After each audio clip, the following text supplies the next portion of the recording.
And indeed, a very good evening and many thanks for staying with us right here on the #1 TV station in the world, NTV Uganda. My name is Romy Busiko, and of course I come to you yet again with another pertinent conversation.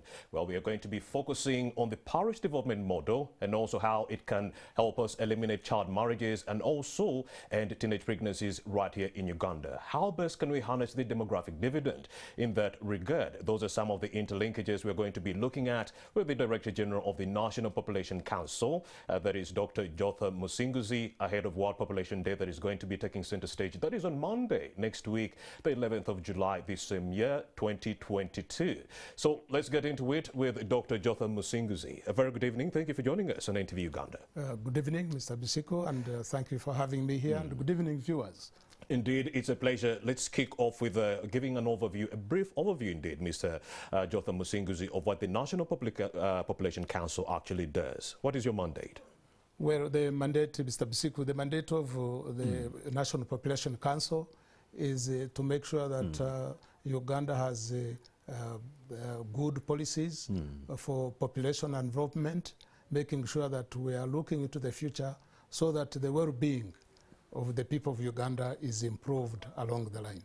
And so we have the purview of the National Population Policy and any of the strategies, strategic plans, the strategies to make sure that we move on that. And also Uganda, more recently, in the last 5 years, we've been grappling with the issue of demographic dividend, a dividend that we should be able to talk about in this conversation as well. And indeed, when you talk about the demographic dividend, Dr. Jotham Musinguzi, what exactly do you mean in layman's terms so that the viewer can follow? Well, in layman's terms, the demographic dividend is that dividend that a country benefits, economic dividend, economic benefit that a country benefits out of its population as it increases.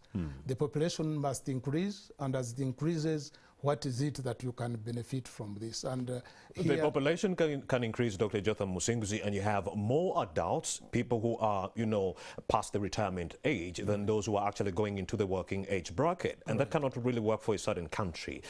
In Uganda, what makes the demographic dividend an interesting factor to actually look at or explore? First of all, we must mention that the demographic dividend, we haven't yet reached it. We haven't yet achieved it. So we are going, Uganda is going to harness, to try and harness this potential. And the potential is that as you grow as a population, there is that segment of the population which enters the job market, the 15 to 64 years. If the country puts in place good policies, health, education, skills, jobs, then as that working age population increases, then it is bound to make sure that there are more people in the job market, they are making more savings, they are paying more taxes, and then the country can really have economic growth as a result of that population increase in that segment. So it is basically really referring to the youth population, but also the working population, and what you are able to do with them. Basically, it focuses on the number of young people within a country who are within the working age group. Right. You understand? That's and those who are about to enter the working age group, vis-a-vis those who are about to retire. So you're saying in Uganda here we have more young people, and if we harness the fact that we have more young people, we give them the skills, we give them education, better healthcare, and so forth, we will be harnessing them jobs. We will be harnessing the demographic dividend. That is correct. That is the way to do it. Yeah. What is the variation between countries like Uganda and Japan? Japan has its biggest percentage are older people. You understand? You have more older people within Japan than the younger ones. Uganda has more younger people than the elderly population. So draw variations between Uganda and Japan in terms of the demographic dividend. So actually Japan never had a demographic dividend at all. And because for them, obviously that time, these concepts were not there. And they really didn't try to harness them. But what they did was to make sure there are people educated, all of them. And right now they have not so many young people. If anything, they have a lot of, proportionately, they have a lot of old people. But what they also do with them is make sure the pension schemes are working well. They make sure they work maybe longer and those type of things. So their problems are really different from ours because for them it is concentrating on the older people What do you do with them? Can they work longer instead of retiring early? Can you make sure that when they are older, they still have where to go? There are jobs for them, for those elderly. The insurance policies are there to help them. The pension schemes are sound. So their problem is really different. It's not like we who are grappling with our very large group of young people and how we can be able to empower them to go into the money economy. Okay, let's take a look at the worst case scenario, Dr. Jotham Musinguzi, that might befall this nation, Uganda, if we fail to harness the demographic dividend. If we are not careful, we will fail. We can actually have a lot of young people. Yes, they are there, but if they don't have jobs, if they don't have skills which are matching the available jobs, then we'll have failed. But I don't see why Uganda should fail, actually, because we are starting, we have already started, we know the numbers, we know what to do, and programs like the parish development model are coming up. Indeed. If we do them right, connect the points, we should be able to match them. These parish, like the parish development model, should also be able to take into account the large numbers of young people. We are talking about working at the parish level. Are these young people going to school? Are they getting some skills from there? Even for a child who doesn't go to university, wherever they are, is it post-primary, is it post-secondary, do they have skills that they can use to get employment and have money and be able to survive and get into the money economy? Dr. Jotham Musinguzi, before we get into the parish development model, we are still talking about what would befall this nation if we fail to harness the demographic dividend. Aren't you afraid that we've already registered failures? The fact that you have over 600,000 teenage pregnancies that were registered in 2021 alone. And you did have also 20,000 teenage marriages taking center stage within this country in 2021 alone. Aren't you afraid that we're already losing the battle because of these factors that I've just mentioned? Okay, I think we should go into the issue of teenage pregnancies and all that appropriately. Indeed. But we have not yet failed, because actually for Uganda to benefit from demographic dividend, the changes started only about 10 years ago. I see. Uganda, if Uganda had wanted to harness in 2012, if Uganda had wanted in the year 2000 to harness the demographic dividend, we could not have started, because the window had not opened technically. You start harnessing the demographic dividend if you have fertility, the number of children per woman is coming down, but also mortality, the number of people who are dying is also coming down. The two things must start coming down in order for you to enter the window where you can start saying, yes, we can now harness the demographic dividend. Indeed. In 2012, Uganda's fertility started coming down. The number of children a woman produces, we came from 7.4. We are now at 5.4. So that is a difference of about 2 children per woman. In other words, in Uganda, we are witnessing that women are producing less children. And that is the beginning of the opening of the window. But at the same time, even mortality, people who are dying, and we use life expectancy we use the infant mortality as a measure for whether mortality is coming down. And in 2012, we also started seeing that these things are happening together. Indeed. So the window opened up about 10 years ago, and that is why we are having policies now in place to make sure we address these issues. Before then, Uganda would never have entered the window of harnessing the demographic dividend. So this is relatively new. Indeed. Yeah. When it comes to the PDM, statistical data and so many issues surrounding that have been raised as some of the factors that might lead to the failure of the PDM. Now, on the issue of harnessing the demographic dividend, do you think lack of statistical data on the actual number of Ugandans living in this country might actually lead to some failures being registered but when it comes to harnessing the demographic dividend? But you do have some articles that actually purport that we have 40 million Ugandans. Others say 42 million Ugandans. But when you check with the World Bank and other research, we do have some 47 million Ugandans. Yeah. So do we have statistical data on the right population? The population of Uganda is well known. The Uganda Bureau of Statistics does the census every 10 years, approximately. And when the UBOS does the census, September next year. Yes, exactly. August actually. They give us the exact number at that particular time. The rest of the things you are hearing, World Bank, all of them are projections, estimates, and those differ because they use different formula. World Bank uses a different formula. I can decide to use my own formula to arrive on what it is. So some people are saying 47, but the figure should really come from UBOS, and UBOS should also not just estimate or project. They should tell us what they have once they have carried out the census. So when the census is on, we know the number.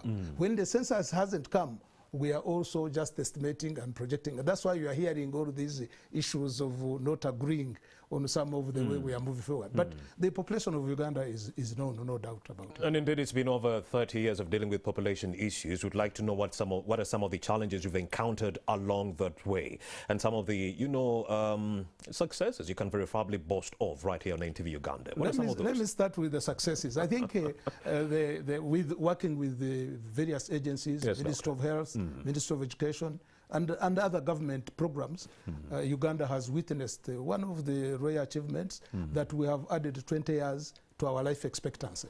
20 good years. 20 good years added in one generation. That's about 25 years. Within 25 years, Uganda has added on life expectancy 20 years.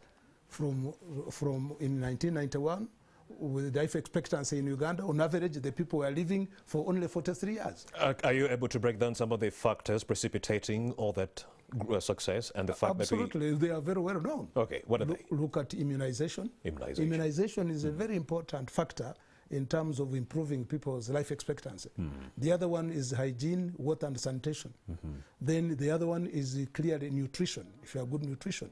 But we're also saying that if you improve on the delivery of health services, people who become sick, they can go quickly and get treatment, and they improve on their lives and things like that. So it is a number of those factors that have made Uganda move on life expectancy.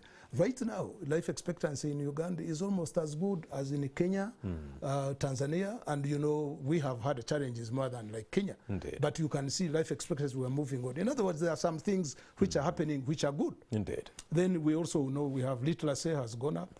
In 1991, literacy rate. People know what to do and not to do in order to safeguard themselves. Right. And in 1991, only one out of two people, only one had literacy rates, which were good.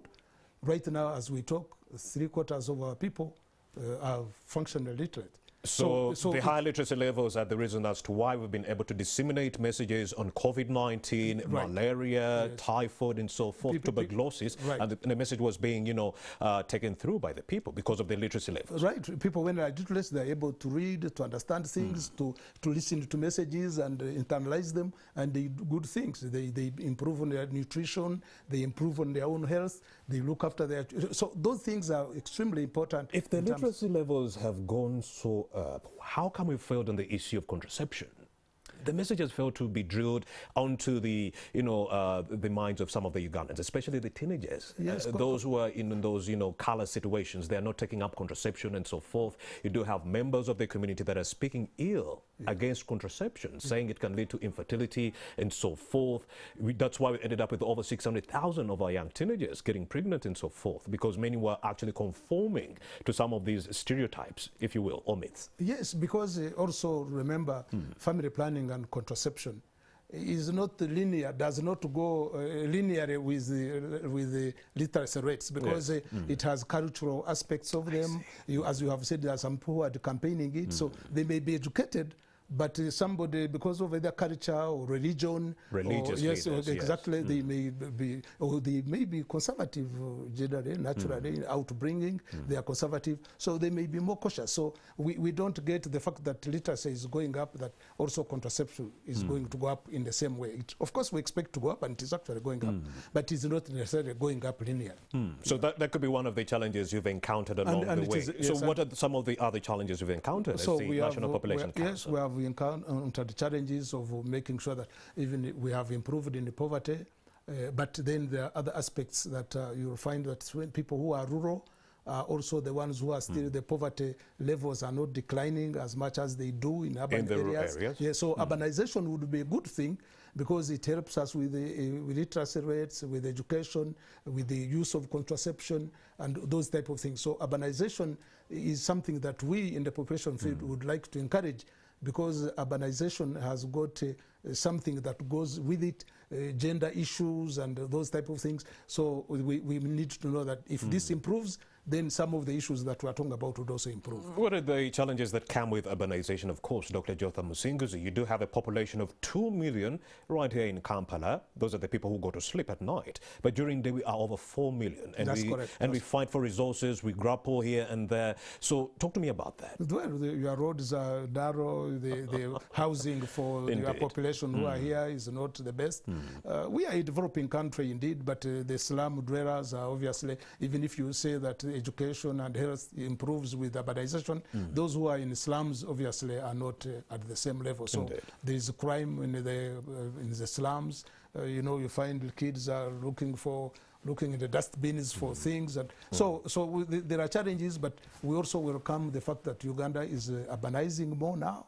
With the creation of these cities, they have their own challenges, but we think that once that is planned out very well, we think there will be benefits to the society as we become more urbanized along the line. All right, that is Dr. Jotham Musinguzi, the Director General for the National Population Council. We are talking about yes, we are talking about the issue of the parish development model and the interlinkages involved, ending child marriages and also teenage pregnancies in that regard. If you actually boost the parish development model, you'll be actually doing away with issues to do with teenage pregnancies. Most of these young girls will be busy on the fields cultivating and ensuring that Uganda is a food basket. Child marriages will be done away with in their entirety if we actually work on the parish development model.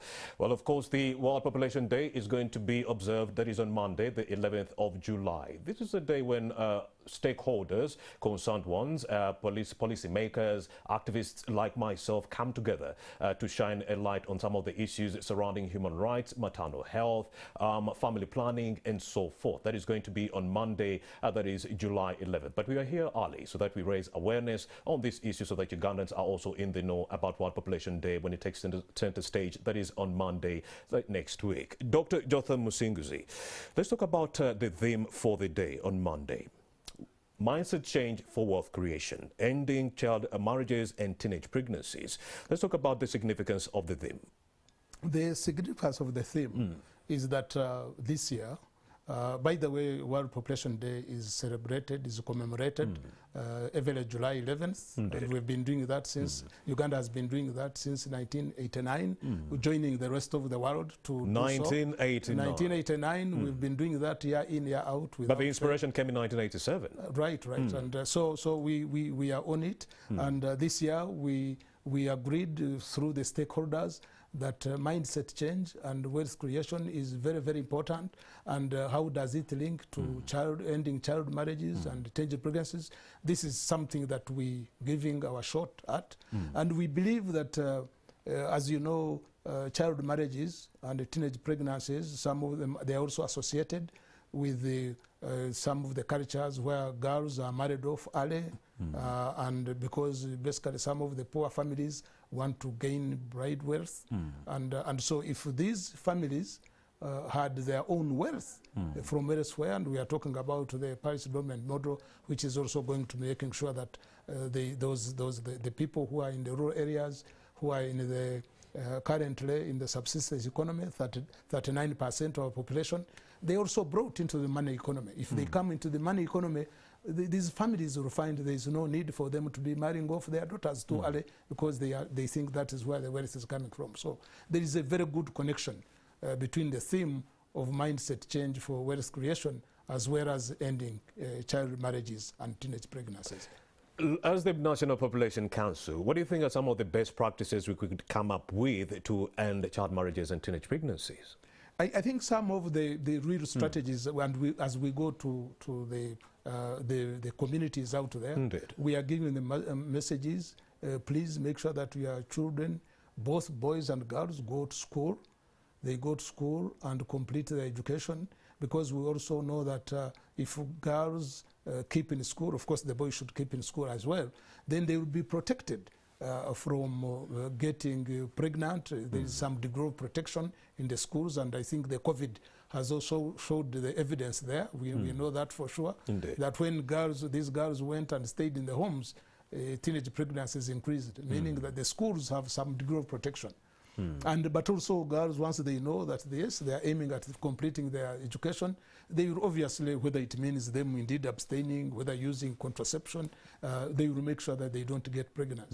And so that is something also that we think is important. But also we want to make sure that as we go to the parish development model, our messages to the communities at that level is what is it that they can play, the role they can play as parents, as families, but also what can the kids themselves do in order. Then what about the gatekeepers? What should they be? The health centers, the health units, the teachers. And so there is a lot of work that needs to be done through this mindset change, if we can work on it. Indeed, of course, the viewer would also like to know what you're doing as the National Population Council to strengthen the capacity of the local government who are on the ground to eliminate this scourge that we are talking about, child marriages and teenage pregnancies. So the first thing that we do is to go and work with them and first bring the concepts up so that they know what can they do. What can a parent do? What can the individual child do, whether boy or girl? What can the leaders themselves do in the civic leaders, elected leaders, political leaders? If there is the kingdom place, what can the kingdom leaders do for themselves? What about the teachers in the schools? What should they be doing? And then the ministries of health, ministries of education themselves, policies around those things, health policies, education policies. What are we being able to do? How do we give? What information are we giving? The appropriate information, reproductive health services and information that we are giving that is appropriate to different ages of these young people. So what recommendations did you give to these different MDAs? So we give them the appropriate messages. What role can you play in order to make a difference? For the Education Ministry, let's say now the Education Ministry, what recommendations did you offer as the National Population Council? How would we keep girls in school?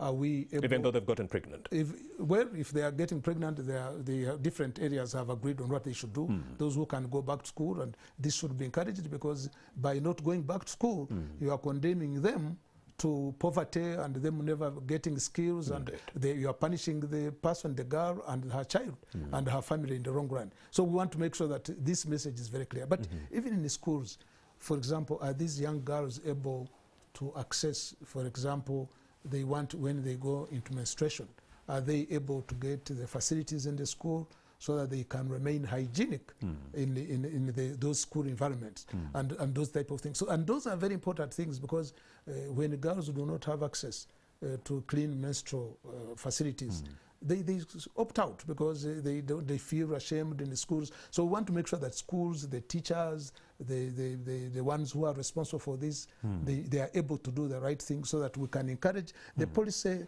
the environment of these young people is correct for them to be able to continue being in school instead of dropping out. What recommendations have you given to the National Population Council in that?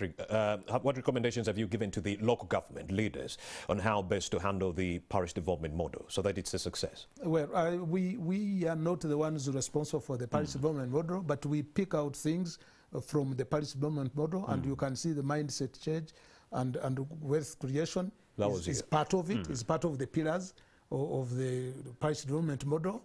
There are also pillars like production, storage, but also financial inclusion and those type of things. As you know, the parish development model basically is sort of the last mile strategy of government on how they can reach out to the people in the community so that they can also go into the money economy. So any of those pillars, we pick out what we think we can work with, and we empower the leaders at the local government level to be able to do that. Not only they are aware about the pillars and how do they relate to the issues we are talking about. One of the pillars is mindset change and wealth creation. So how we tackle ending child marriages and teenage pregnancies. So you have to make sure that the leaders understand their role. Are they going, for example, to make sure that girls are going to keep in school, dropouts are reduced? If those who fall out, is the local government ready to help support these young mothers to be able to go back? Because that cannot be just done at the higher level. Even at the local level, at the district level, at the parish level, this is where things are going to happen. Right. Dr. Jotham, what activities are you implementing as we speak in commemoration of World Population Day? That is on Monday. So on Monday, starting with about 3 months ago, we started working with the district to make sure that we do some tree planting in terms of the environment, and we work with the relevant people, agricultural people, to make sure that we are taking the right seedlings to the place. We are making sure we are partnering with the right institutions which will, after these seedlings have been planted, they can get people to water them and to make sure that they grow. We don't want goats to go and graze on these plants. So who is going to protect them when we are not there? So that is part of the environment, because in the work that we do as a National Population Council, we know population and environment go together, hand in hand. So we tackle a bit of that. But we also, more recently, we have a workshop for the leaders in the region. We bring back around, for example, Kumi. We have 10 districts which we have brought together in the region, and we bring out their situation analysis. We see what are the poverty levels, what are teenage pregnancy levels, what are child marriage levels, and then we bring it to the attention of the leaders in a seminar, and we tell them also some of the strategies in which they can use to be able to address this. But also the issue of the demographic dividend, to know that demographic dividend, the window has just opened for Uganda, and we need to do, and what is it that the leaders can do there in terms of health, in terms of education, in terms of jobs, and making sure they attract industries and those things that are going to bring employment in their own region. But also to make sure that the leaders themselves play the rightful role, and to know that this is something that is going to continue. Make sure you have strategies at your district level of how you are going to do this. So we do all that, and I think there is one more workshop happening tomorrow, which is bringing out some leaders so that they can agree to some commitments, which in the region they can work once in a while, come together to say, yes, we promise we are going to do this. Are you promising to keep girls in the school? Are you going to make sure that there is less dropout than in the past? Are you going to make sure that you are doing better than last time? Are you going to support family planning more than we have supported it? Those type of things, and other things as well. And of course, Dr. Jotham Musinguzi, on Monday, we are in the district of Kumi, the good people over there. But the viewer who is watching right now would like to know, why did you particularly single out Kumi district? Why? And when it comes to the issue of teenage pregnancies and child marriages, how rife is that situation within Kumi? So to begin with, the World Population Day every year rotates in the different parts of the country. We go to Western region, we go to Eastern, Northern. So this time it was the turn for Eastern region.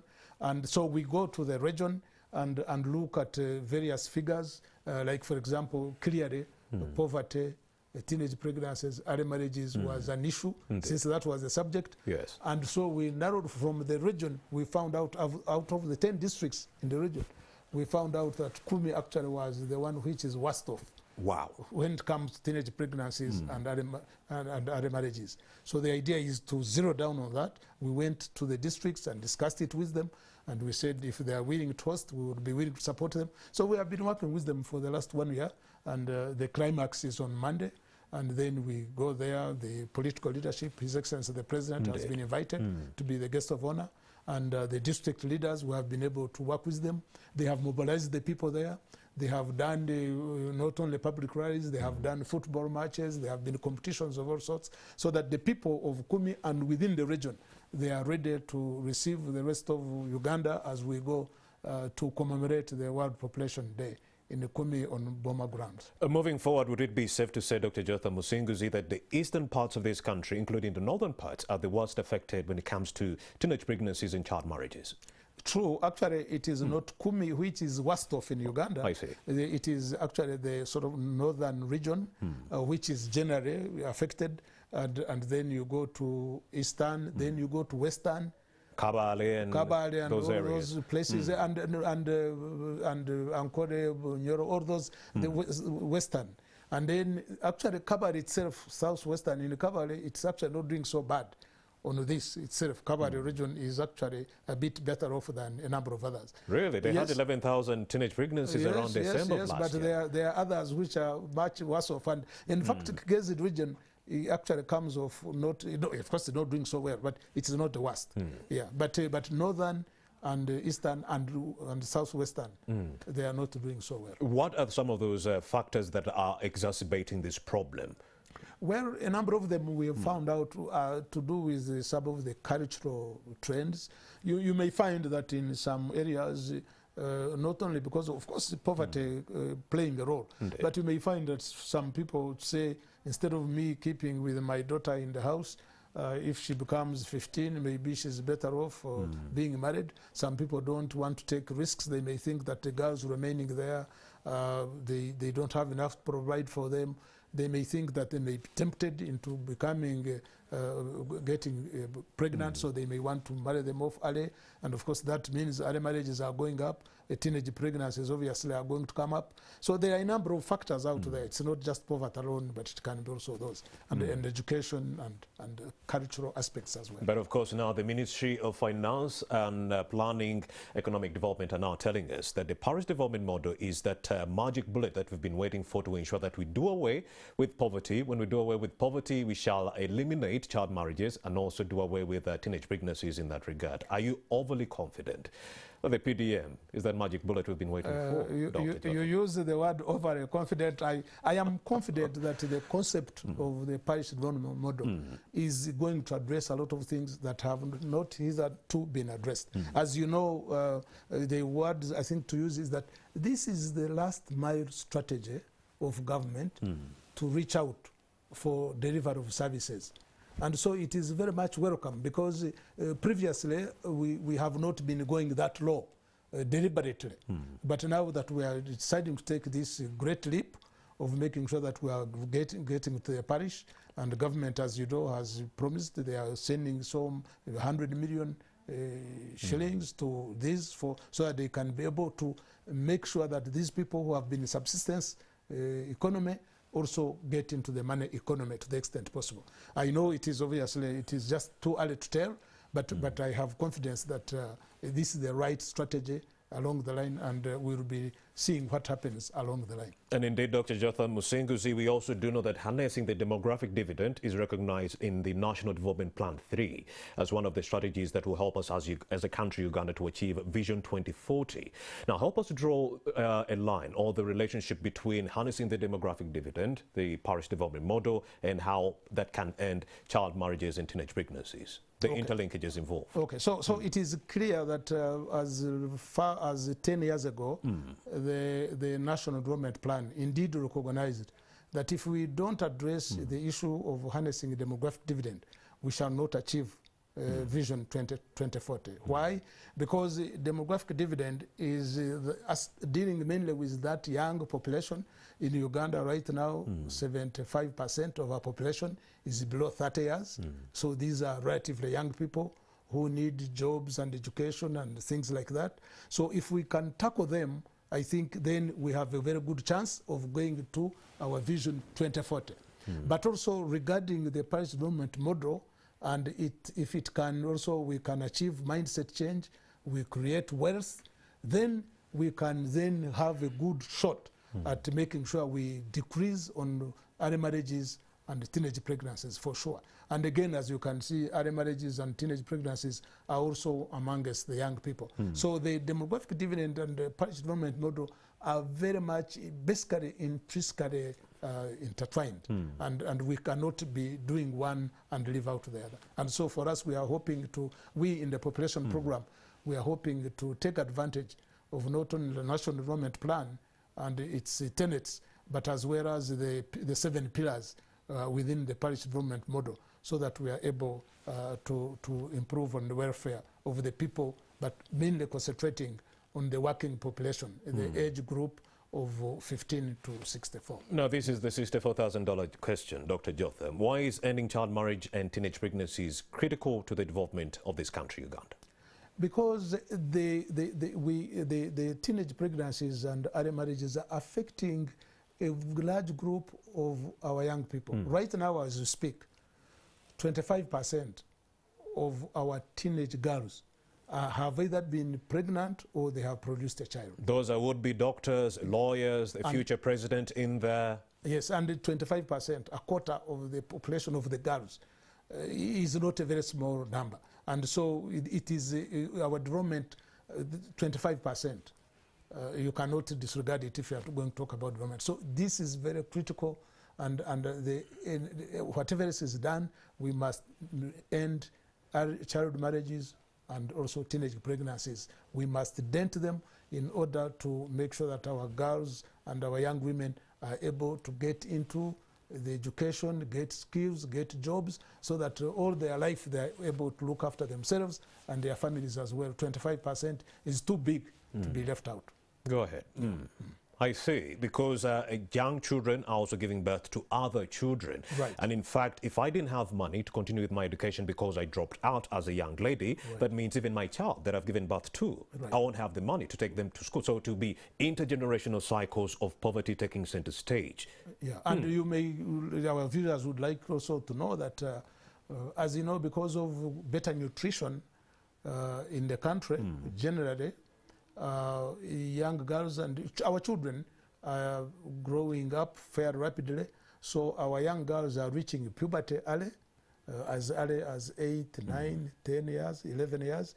And once they reach puberty, it means they can get pregnant. So in Uganda now, unlike in the many years ago, right now you can find a girl of 10, of 11 years, 12 years, getting pregnant, and that means they can potentially produce, whether they produce normally or by cesarean section.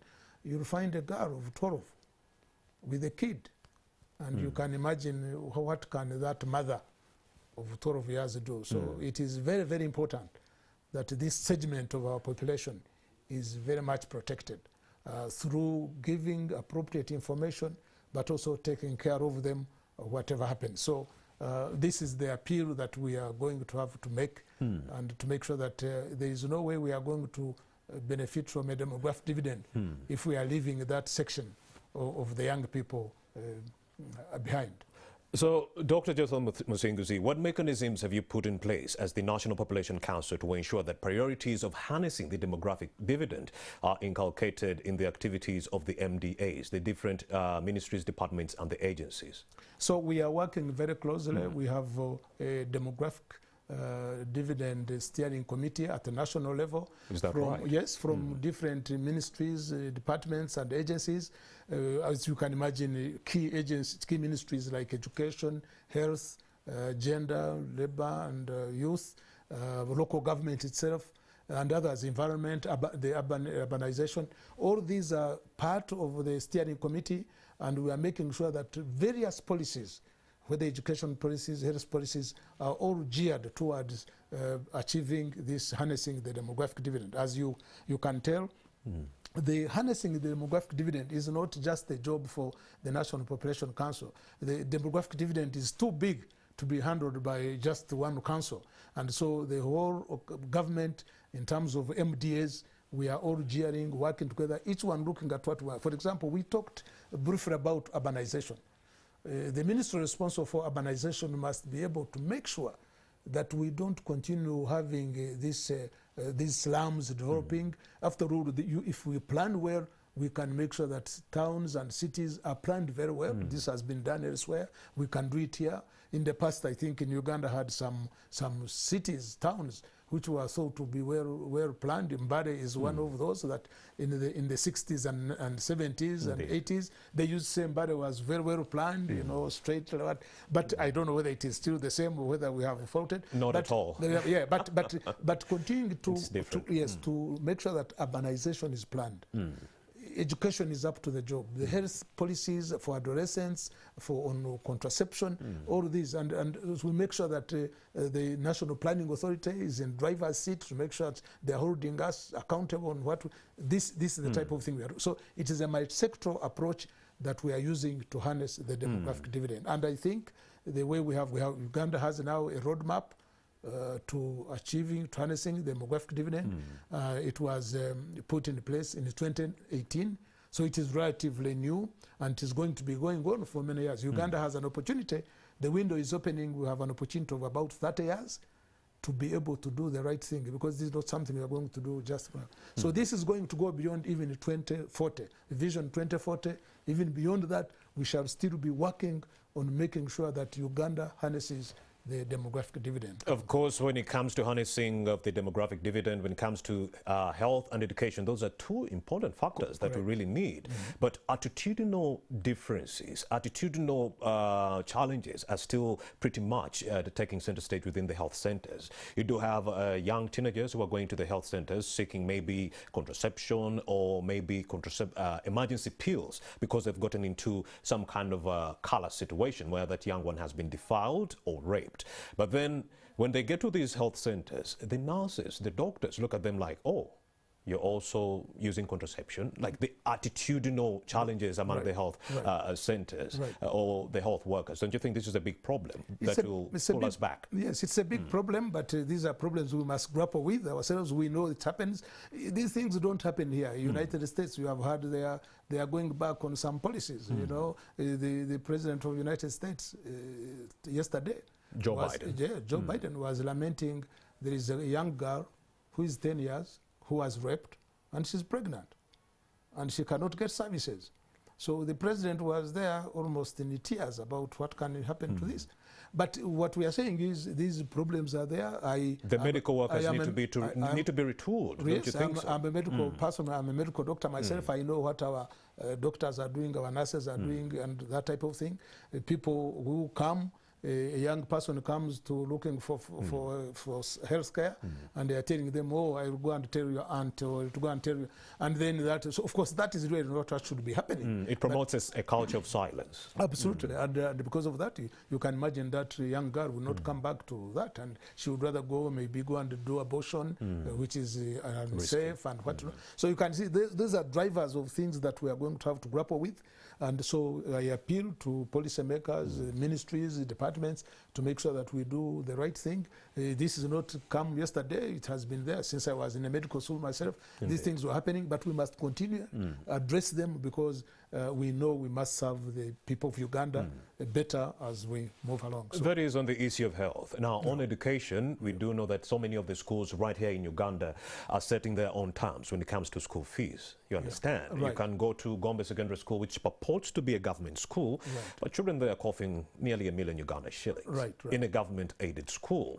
So it leaves so many of the parents asking so many questions. What happened to, you know, free education within this country? And the fact that all these other schools are the liberty to actually put or negotiate their own school fees. Don't you think that is a problem that is going to pull us back when it comes to harnessing the demographic dividend? A big problem, and that's what we are saying, because the Minister of Education has a big role to play in the harnessing the demographic dividend, just like we have said, health and others. So again, the appeal here is that streamline school fees. Streamline schools. Policymakers, the leaders in the ministry, the policies must reflect these issues which affect people really, and I think the papers are full of these things that we hear about all the time, and so the leaders must make sure the policies are there, but also they are implemented, and if they are not implemented, there should be sanctioning, and that is part of the work that we must continue to do together. And of course, Dr. Jotham, the other issue would have been sexuality education that would have helped us, you know, enlighten the young people on the issues surrounding sex and so forth, teenage pregnancies and early marriages.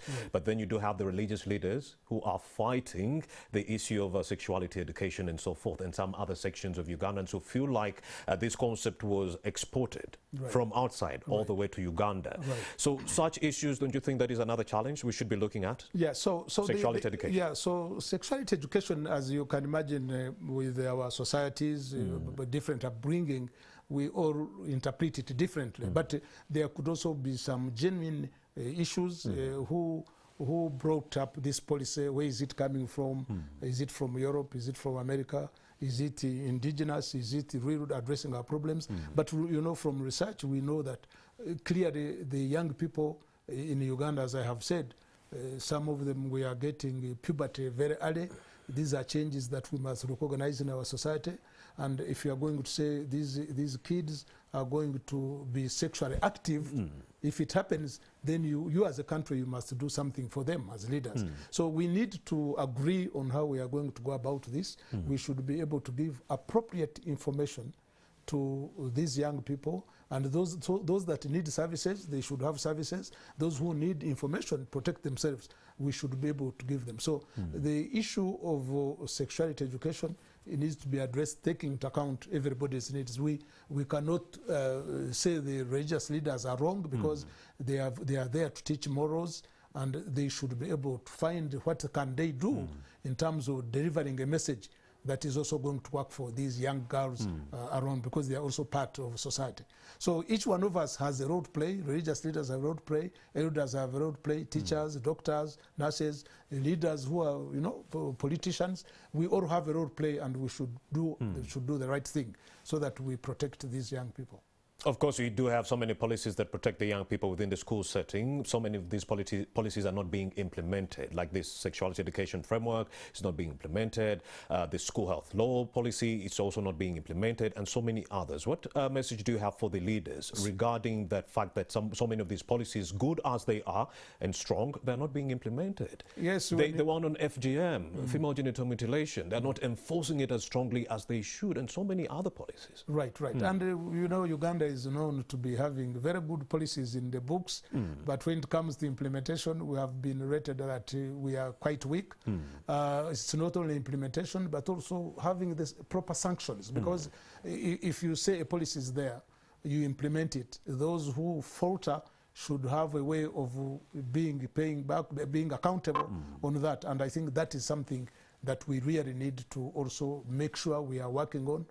I think my appeal to the policymakers is to really make sure that we are implementing these policies that we have agreed on through a consensus building process. There is a viewer who is watching and is very concerned on the issue of the cultural leaders. What can we do to put these cultural leaders in check, especially on the issue of female genital mutilation? Actually, on female genital mutilation, Uganda has done quite well. In the 1990s, there was female genital mutilation was almost like 56% in some of the areas. Indeed. In Kapchorwa and those. Since then, working with the various ministries and donors, especially UNFPA, United Nations Population Fund, we have, and other UNICEF and others, we've been able, and working also with the cultural leaders in Kapchorwa. But you do agree that it's these cultural leaders precipitating this practice of child marriages, because FGM is a gateway into marriage. Right. If you haven't been caught as a young lady, you have no chances of ever getting married in these areas. Right.